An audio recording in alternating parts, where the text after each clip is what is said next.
Hello, everyone. Hi. Heartiest welcome to all of you.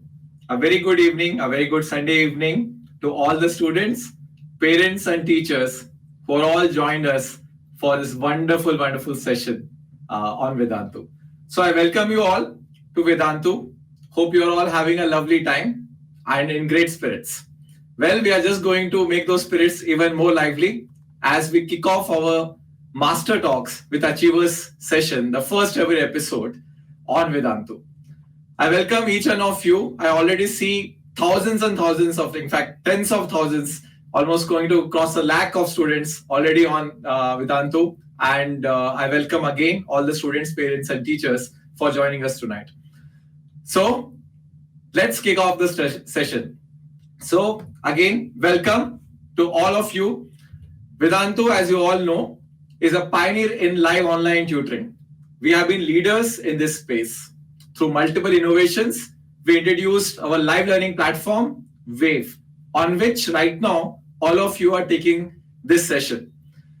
We launched in India in 2014, and our patented technology, Wave, is the first of its kind platform where teaching and learning is a two-way interactive process. A child can interact with not only their teachers, but also with their peers through video chat, quizzing, hotspots, and multiple other stuff. In fact, right now, I can see a lot of your chats and a lot of your messages, welcoming and probably thanking us for the session. Thanks a lot for that, guys. And on Wave, the sessions are a lot of fun, lot of interaction. क्योंकि वो कहते हैं ना, जब समझ आएगा तो मजा आएगा, and जब मजा आएगा तो समझ आएगा. So, my dear students and parents and beloved teachers, I welcome all of you again to this wonderful session. We at Vedantu cater to students all the way from grade 1 to 12th, spanning all the major boards of CBSE and ICSE. And with our expertise in even competitive entrance examinations like JEE and NEET, our students have been cracking these exams with ranks in top 1000 and even better. Now, in fact, with the exams getting postponed, that sets a perfect context for us to have this session. In fact, itni sari uncertainty hai, itna sara stress hai. So that is one of the fundamental reasons why we are actually, having this session. And in fact, let's not wait further and let's kickstart today's awesome Master Talks with Achiever session. So, guys, today is a special day. बहुत बड़ा initiative लिया है वेदांतु ने. So, the first episode of Master Talk with Achievers में we will be bringing in eminent personalities from all walks of life, and they will be coming here and interacting with you all and share their life journeys, share their inspirations, share their perspectives with all of you. तो आज ये पहला episode है, and stay tuned for many more such episodes in future. Anyways, to our first edition of Master Talks with Achievers, we will have one of the India cinema's most loved and one of the most successful actresses, Deepika Padukone, who will be joining us tonight with us. And along with her, we'll also have Dr. Shyam Bhatt, who is a very renowned psychiatrist, integrative medicine specialist, and also a writer. In fact, we will be phasing it into two parts. First, we will be calling in Dr. Shyam Bhatt, and I feel immensely happy that all of you are here tonight with us all on Vedantu. Not just the students, but there's a lot of stress for parents as well as the teachers. So we have divided this session so that we also address some of the questions for parents and teachers as well. So stay tuned. On Vedantu, each one of our students will care about you a lot, right? So here we have, in fact, invited students from all over the country, and few of us are joining from the world as well. And the COVID-19 pandemic has caused so much turmoil, so much isolation, social isolation, so much uncertainty about the future, and coping with this huge academic pressures which all the students are undergoing, right, are just some of the challenges which the kids are facing today. We believe a child should not just excel in academics, but also there has to be an emphasis on holistic growth and development. And that would not be possible without the help and support of their parents as well as their teachers. Mental strength my dear students, is one of the topic which is not discussed a lot in our society as well. So mental strength is need of the hour, and we truly support and we want to drive the awareness for this cause. In fact, let me proudly tell you, Vedantu is going to donate on behalf of each and every one of you who has supported us, joined us, and watching this session, and will be donating that to the Live, Love, Laugh Foundation, right, which we will be talking about tonight. Now, let me tell you a little bit about this foundation. It's an amazing foundation. So, the Live, Love, Laugh Foundation was set up in 2015 by internationally acclaimed actor, fashion icon, and the mental health ambassador, Deepika Padukone. Stemming from her core belief that no life should be lost because of mental illness, the foundation aims to give hope to every person experiencing stress, anxiety, and depression.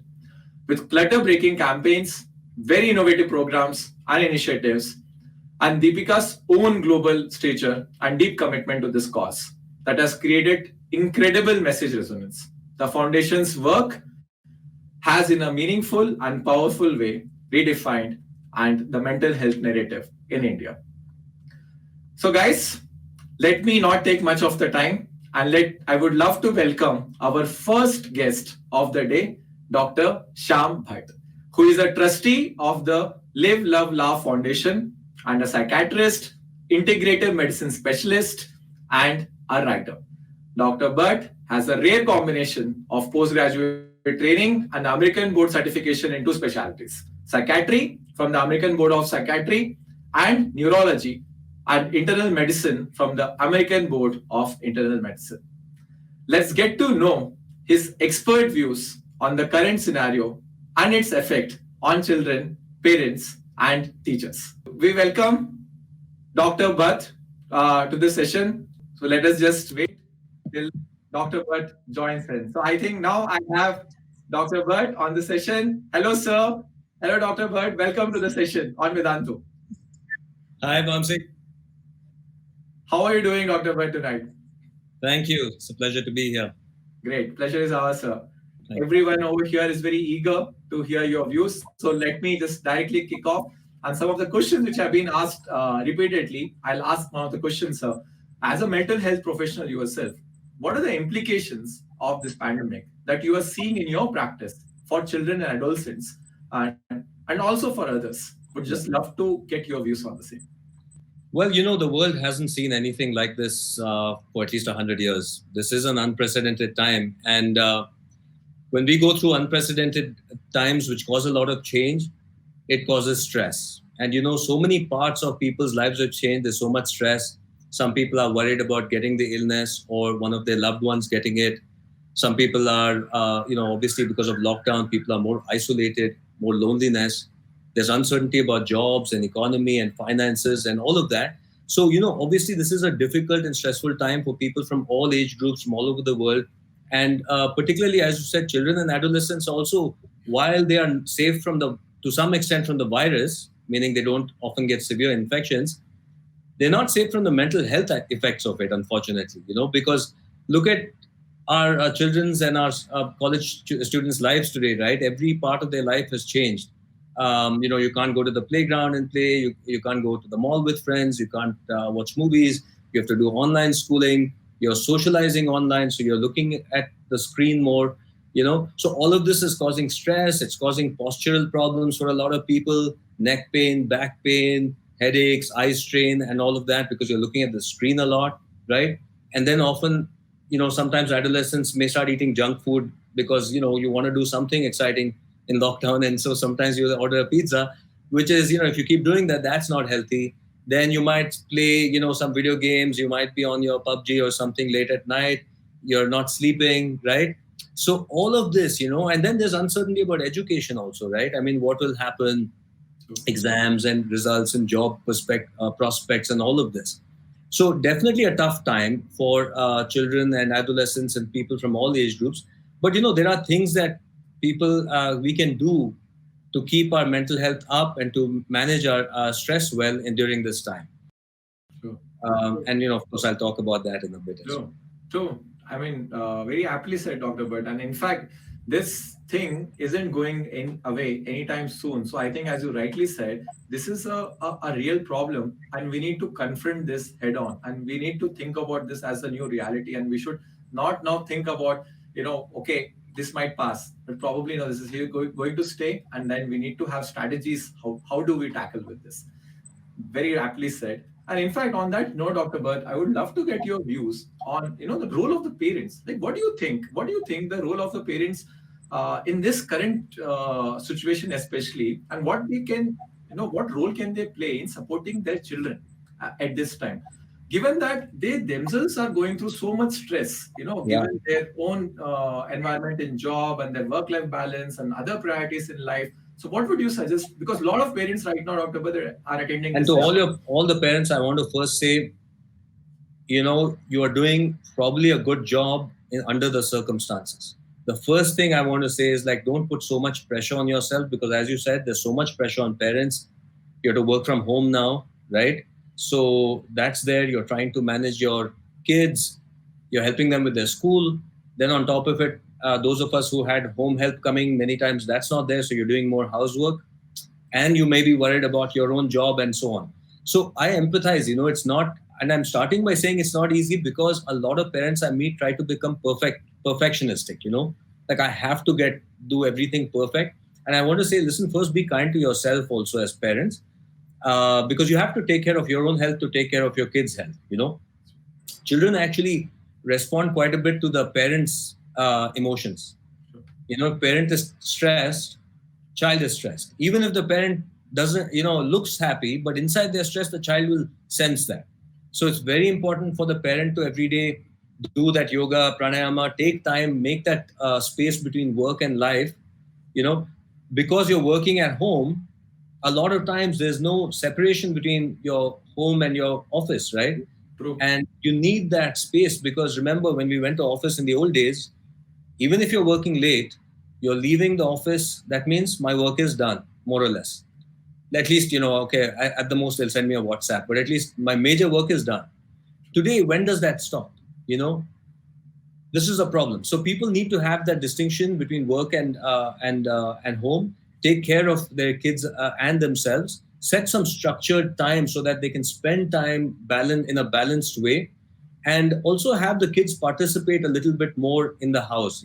So if you do all of this, then you, as a parent, you can help your children quite a bit. True. Also, with children, it's important to talk to them about COVID in an age-appropriate way, not to ignore it or minimize it, but openly, honestly talk to our children about, okay, this is what's happening, this is why we have to wear a mask, and help them cope with this time. So that, and they'll do that by watching mommy and daddy. How are mommy and daddy coping with this time? True. I don't want to add more pressure to the parents. Obviously, you have enough pressure. That's why I come back to, listen, you guys are doing all right. Just relax a little bit more, take it a little bit easier, and give some more time for yourself, and that will help your kids as well. That's aptly said, Navisha. In fact, very strong point about maintaining that difference and demarcation between the work and the time. And since everything is now work from home, creating that distinction is a challenge. Rightly said. Sir, I would love to also get to know your views on teachers, because a lot of teachers have joined us on this session today, and they are experiencing their own difficulties because things have changed overnight for them. They were going to schools and teaching in a particular format, and now suddenly they are forced to change it, right, almost overnight, right? And many of them are not prepared for this, and that is causing their own unique set of challenges for them. So how important is it for them to seek help, and any suggestions around how do you cope with that? I mean, again, teachers are facing a hard time. I'm hearing all kinds of stories where teachers, they're still getting used to the technology, so you have to get used to the new tech. You're going to have some students in class who unfortunately know the tech better than the teacher. So then they try to create mischief in the class sometimes. I've heard of teachers getting booted out of class and so on. It's hard to get the students' attention because many of them are in the house. Maybe they're distracted with something else. Students might be eating during class and all kinds of things happening. So teachers, and they have to prepare more, for these classes, because unlike other classes here, you need to have more structure and much more material in a way. Yeah. So with all of these changes, teachers are of course much more stressed out. And again, the same things I said about to parents and to children and adolescents applies to teachers, which is you've got to take care of your health by sleeping enough, by eating the right food, by meditating, by doing yoga, and also giving yourself time to adapt to this new situation. It's all too often we judge ourselves saying we're not doing a good job, but let's take time to adapt to this new situation. The lessons, as much as possible, to keep it a little more student centric, have the students participate more than normal classes, almost led by student questions in a way will help their participation, increase their engagement, because that's an issue, because they are on the screen. There's a lot of other temptations. And for the teacher, as much as possible, and I'm saying this as a guy who doesn't like the camera, but you've got to get comfortable with the camera as a teacher in today's world. So those are the top tips for teachers. And doesn't it all seem like you're not comfortable with camera? But but anyways, moving on, I think one important topic I wanted to touch upon is there's hardly any credible information on how can one seek professional support, right? And also it's sort of like a taboo in a society these days. Like when all this stress is happening, it's not that well known and widely understood concept. So what do you think? What can they expect, and when they need to seek this support? Can you throw some light on some of these important aspects for our audience who are tuned in today? Sure. There are many mental health professionals who work together as a team. The important thing is to actually seek help. That's the first most important thing I want to say. We should not hesitate at all. Early intervention is better than waiting. And this is a message to all parents, to all children, to all adolescents, to all teachers, that when in doubt, seek professional help, because you'll get to know what is required. Many times, talk therapy or counseling alone is enough to help you overcome the issue and to manage your stress. And you can go and see a counselor or a therapist. In case it's a little more serious, you would have to see a psychiatrist. Of course, psychiatrists are not not enough psychiatrists in our country. So you may not always have access in your community to a psychiatrist. If that's the case, you can also talk to your GP, because more and more general practitioners are understanding the importance of mental health, and they're also taking care of mental health. But the most important point is, don't suffer alone. And I think that's one of the messages from today, right? That we are all in this together. Children, teachers, parents, educators, society, we're all in this together. We're going through a time that is testing us, but it's a time where we can learn how to get our mental and physical health in optimal conditions, so that this makes us stronger and more resilient. And that can happen when we all come together as a society. And so don't hesitate to get help. And there are professionals who can help. Wonderful. We are all in it together. That's a beautiful message. So thank you, Dr. Shyam, for such insightful and thought-provoking expert views.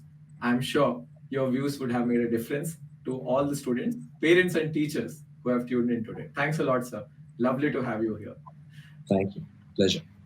Now, my dear students, parents, and teachers, I'm sure you would have taken some, strong, notes from some of the tips which Dr. Shyam has given. Very relevant, especially in this current time. Now, going further and coming down to the star time of our session. So to call our second guest and the most awaited segment of the evening, I would love to call the internationally acclaimed actor, fashion icon, and mental health ambassador from India, Deepika Padukone. Deepika's father, Prakash Padukone, is a former badminton world champion. Deepika too was a national level badminton player until she gave up the sport at the age of 16 to pursue her love for acting, and rest, as they say, is obviously history. In 2005, Deepika moved from Bangalore, where she grew up, to Mumbai, the heart of India's film industry. Starting with her first movie in 2007, she has over the last decade acted in close to 30 feature films across genres and won several awards, including 3 Filmfare Awards, 5 Filmfare nominations for iconic performances, and many of her films also rank among the highest grossing films of all time. She has been named by Time magazine as one of the 100 most influential people in the world, and Forbes magazine has listed her among the 10 highest paid actresses in the world. In 2014, Deepika was diagnosed with clinical depression and sought professional help to aid her recovery. In June of 2015, she founded the Live, Love, Laugh Foundation to give hope to those suffering from stress, anxiety, and depression.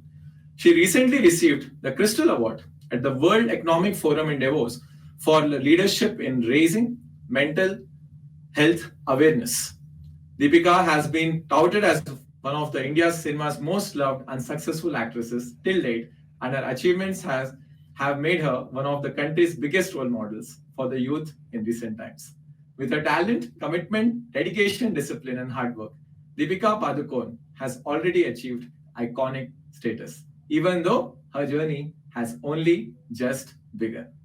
So, guys, let's welcome none other than Deepika Padukone, and I really look forward to taking inspiration from her journey and love to listen to her perspective. So let's all join hands together and welcoming Deepika to today's session on Vedantu. Hi, Deepika. I can now see your. Hi.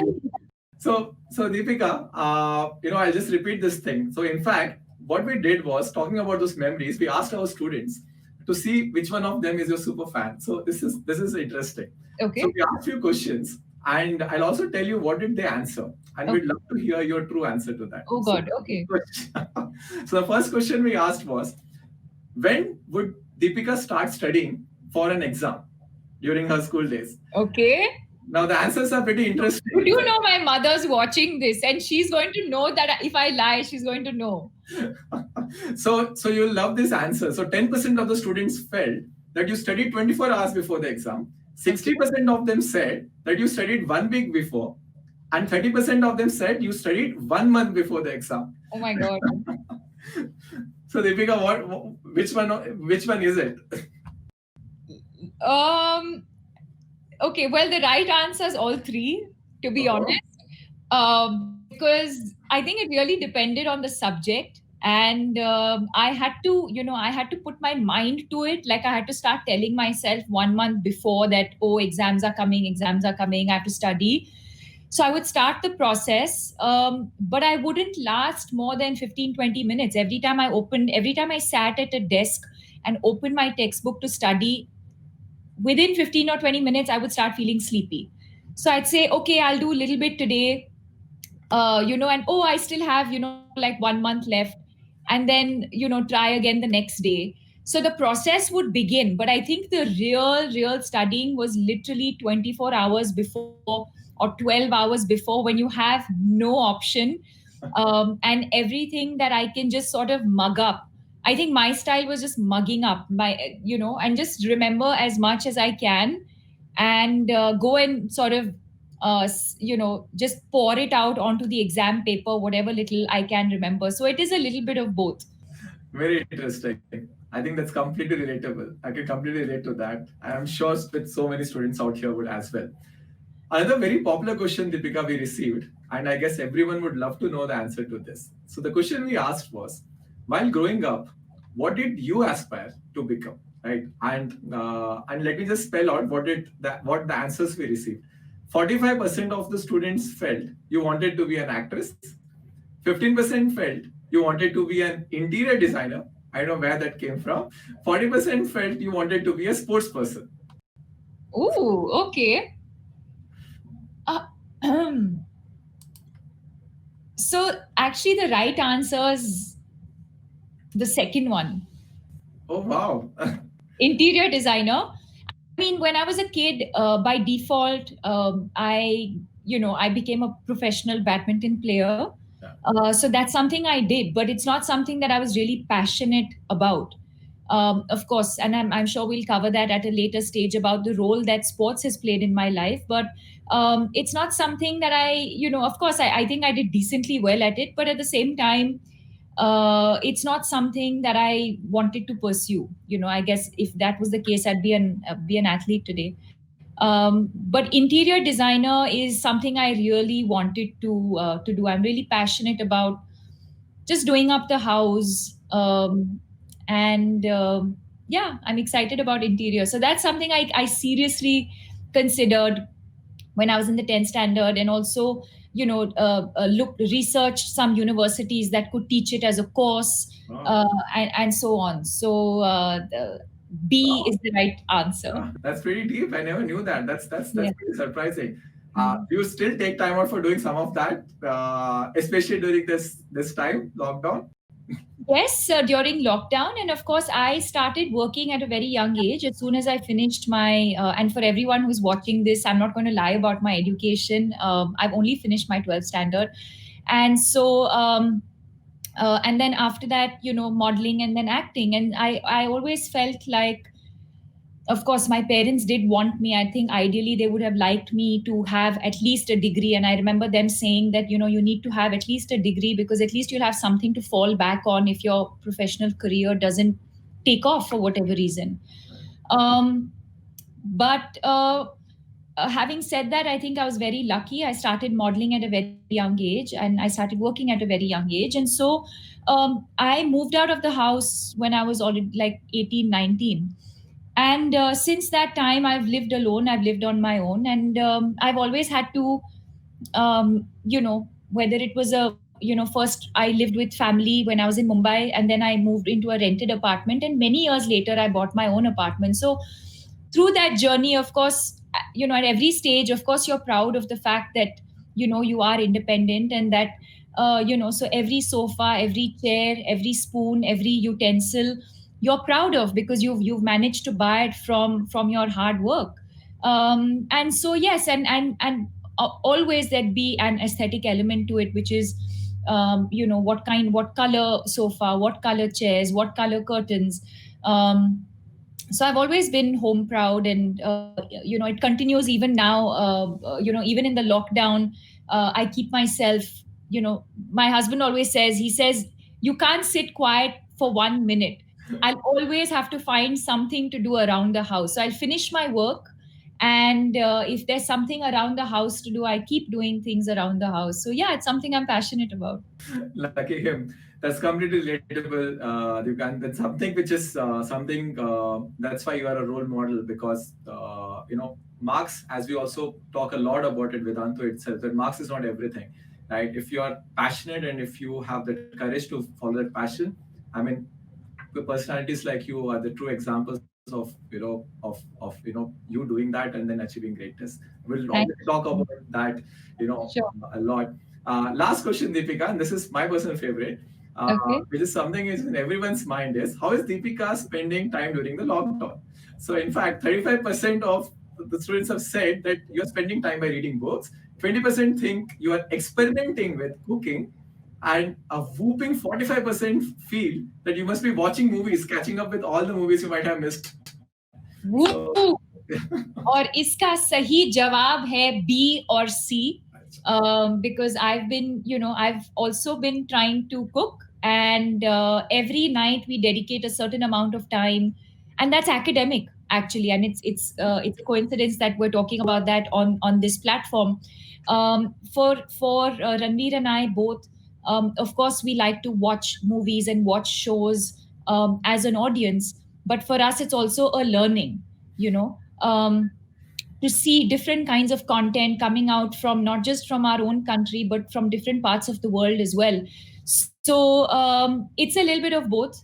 Cooking, again, something I had to do when I was young, and when I moved out I had to sort of cook, but over the years I'd say I got rusty, and so I think this was a good time for me to, and I enjoy being in the kitchen, I enjoy baking a lot. So I've been experimenting with that, and at the same time we do dedicate some number of hours in the day to also watch something. So it's recreation as well as learning. Wow, quite a glimpse on how you're spending time during this period. Yeah. Wonderful, Deepika. Coming to the current situation, Deepika, things are very different for all of us. Like, काफी tough है. We all have been homebound, forced to adapt, not meeting people, not meeting friends, change schedules, so on and so forth. How have you adapted? How have you coped up with this whole situation and the changes and the stress associated with it? Would love to know about that. Ji. See, I think, Vamsi, I think like it's sort of everyone's experience with this lockdown and with the pandemic has been very, very different. You can't say that my experience is the same as somebody else's experience. But speaking about our experience specifically, it started with a lot of denial and almost like, how can something like this even happen? Um, and then, with all the news that was coming in, you start reading and you start watching, and you start realizing, wow, okay, this is real. Um, and then comes the part of uncertainty where you're like, okay, this is a possibility, um, but what are we supposed to do? So it came with a lot of confusion, it came with a lot of uncertainty, and I think the final step was acceptance. To accept that, okay, I don't think any of us today have the answer to what life post COVID is going to be. I don't think any of us have any firm answers on when this is going to end. And so I think one thing that has worked for me is to accept the fact that this is the reality. It's worked for me, and to be in the present. I think a lot of anxiety comes from constantly worrying about what the future is going to be about. And I think one of the ways to overcome that is to sort of be in the present, take each day as it comes. And one of the other things that has worked for me is to follow a pattern or to follow a routine. Of course, it didn't happen instantly. It didn't happen right from the beginning of the lockdown, because your body, as human beings, we're not used to that. You're not used to being confined in one space.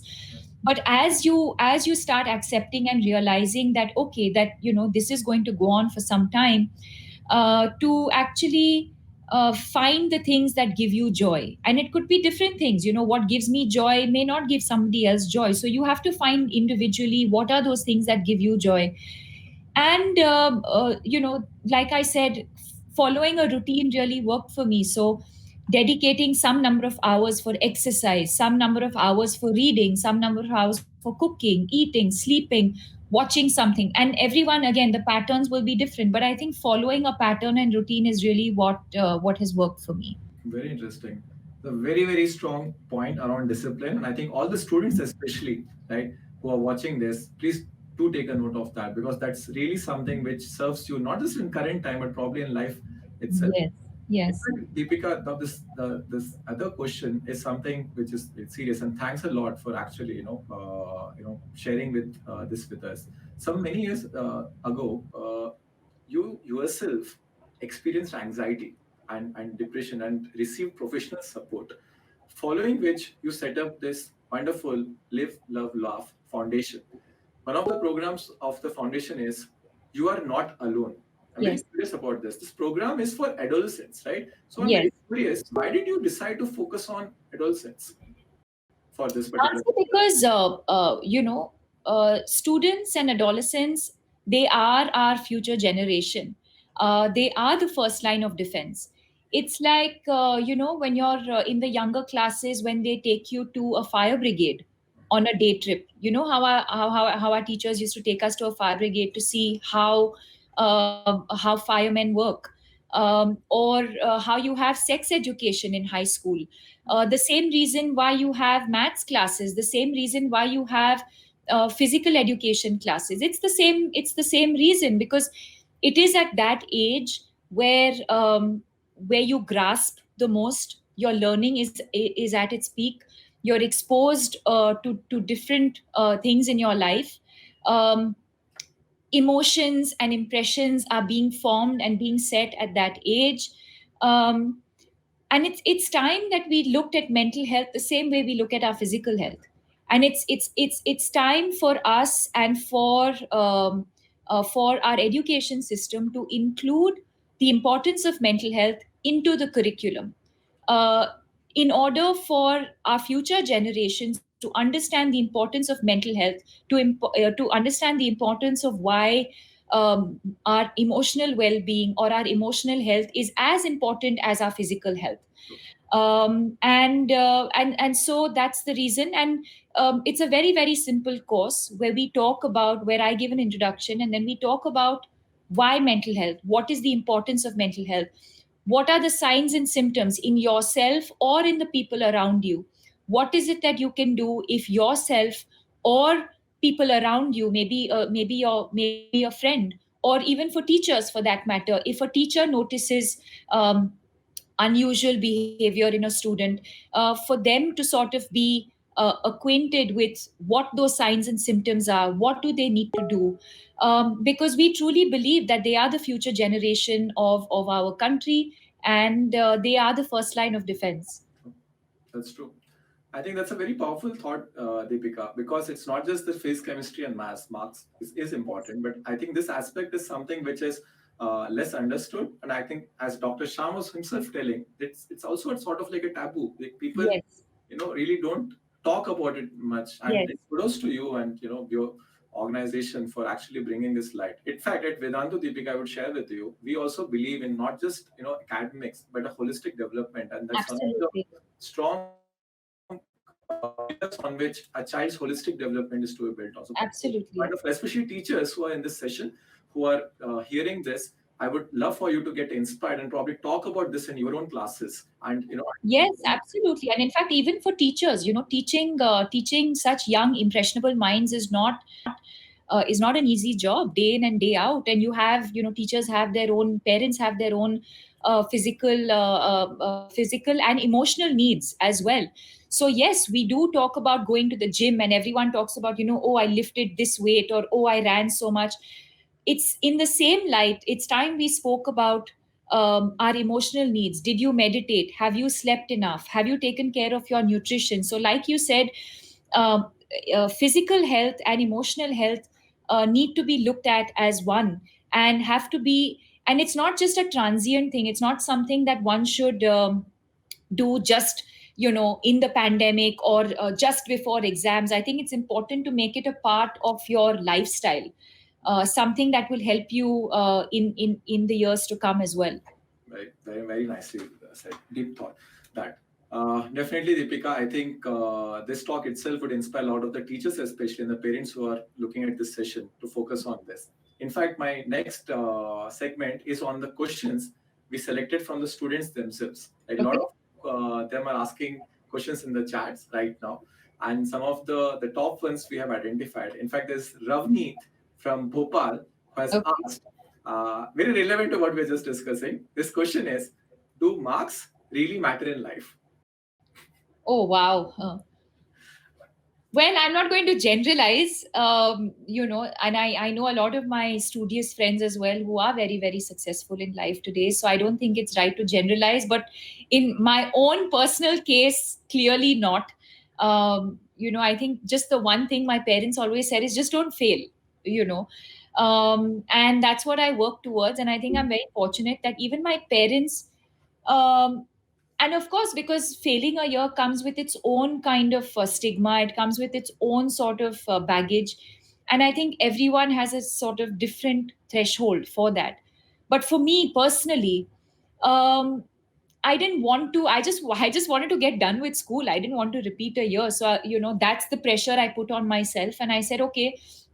And even my parents, they knew that that's not what came to me naturally. So sure, no one's I don't think anyone is saying you should fail, but at the same time, I don't think there should be undue pressure on students by the school or by teachers or even by parents, because I think I'm a classic example of that. I didn't have fantastic marks in school. I was an average or below average student.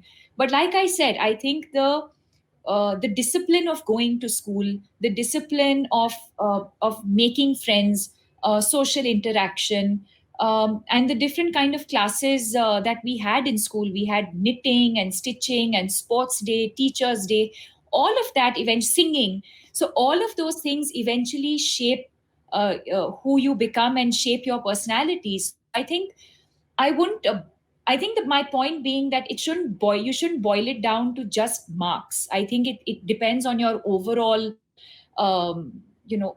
personality and development, and I think it needs to be looked at in a more holistic manner. Nicely said. Especially the parents who are watching this session, do take a note of that. See, there's a difference. There's a difference. I think it's important to clarify that there's a difference between encouraging and pressure. So yes, I think, it's important for parents to encourage your child, and sometimes even as children you do get lazy. So it's important for the parent to and the parents are really the best judges at that, to be able to differentiate between, is the child being lazy, or is the child just genuinely not being able to grasp and understand. So yeah, it's important to encourage but not put pressure. That's rightly said. Exactly. Being a sports person yourself, Deepika, this next question from Rohini at Full of Life from Bangalore has asked, do sports help cope with pressure? Did it in your case? Oh, yes, absolutely. I cannot imagine my life without sport. And that's one of the most important things that, again, apart from mental health, that I really feel should become, and I think over the years it has become, but should become a very, very important part of our lifestyle and of our curriculum. And sports has certainly played a huge part in who I am today, the way I'm able to handle failure and success, the way I'm able to handle stressful situations, um, teamwork, team effort, um, all of those things. They are not tangible things, they are intangible things that sport teaches you. And I don't think I'd be half the person I am today if I was not a professional athlete, or if I had not played sport. Wow. Wow, that's a powerful one. Yeah. We really think that we should probably make this a more stronger part of our curriculum, right? From what Yes. you have been saying, I think I clearly see, and I've heard that from even other, students as well. That really, really helps release energy. That's Yes. yeah, Yes. very interesting. Last question was Supreet from Patiala, and he has asked, "Who was your go-to person when you were in school?" Oh, I think it really depended on what I wanted. Um, so my go-to person in school, so in when I was in school, my go-to person would be, maybe like a really kind teacher. Like, you have teachers who are mean, and then you have teachers who are really kind. So I think my go-to person would be one of my English teachers who was very, very understanding and kind. Um, and I feel like some of my school friends, and even today, like all of my friends are all, I literally have 4 or 5 best friends, and all of them are from school, from my school years. So, and my growing up years. So they would be my go-to people in school. But at home, I think I was quite shrewd like that. I feel like I used my parents. If I wanted to go shopping, I would ask my mother. If I wanted to go have a late night, I would ask my father. So I don't know, I think it really depended on what I wanted from which parent. And I tried. I'm not saying I was successful all the time, but I tried, depending on their mood and what the need was at that point. Who to go? Wonderful, Deepika. Thanks a lot for sharing those No things and problem. answering those questions directly from the students. Deepika, before you go, what is your message for our entire Vedantu community? In fact, comprising of students, parents, teachers, there are a lot of them watching this right now. Any Yeah. tips you can give them to cope, especially with this current situation? Yeah. I mean, I'd say I have a couple of messages. I think one is for the current situation that we are in, and one is generally, I think, for life. I think in the current situation, restrict the kind of news and the information that you're receiving, especially if you're someone who tends to get concerned or worried about the future. Focus on the present. Um, Follow a routine, and do things that give you joy, and do not hesitate in seeking help. You'd rather be overcautious than not. So, if you feel any kind of emotional distress, do not hesitate to reach out to your friends, to your family, or to anyone who you feel comfortable with. There are several helplines also that you can reach out to. So, I want you to know that you are not alone. that we are all in this together. Mental health is something, unfortunately, not always, they don't always have physical symptoms. So unlike other illnesses, it's difficult to tell, uh, which is why sometimes you feel like you're the only person going through it. But you should know, and every person watching this, you should know that you are not alone, and that we are in this together, and most importantly, that there is hope. And I think for the long term, what I would say is, and especially for students, and I can say this because my parents followed this. They never put any kind of pressure on, of their aspirations onto us. We were always allowed to. We were allowed to choose a profession of our choice. Um, and my grandfather followed that with my mother and my father, and they in turn have passed that on to us. So I think you'll only be successful if you're passionate about what you do, whatever it is that thing might be. So follow your passion, and it while you follow your passion, you also need to be disciplined. Dedication, hard work. These have been some of my learnings that I would like to share with all of you today. Wow, Deepika, that was wonderful. Such beautiful thoughts.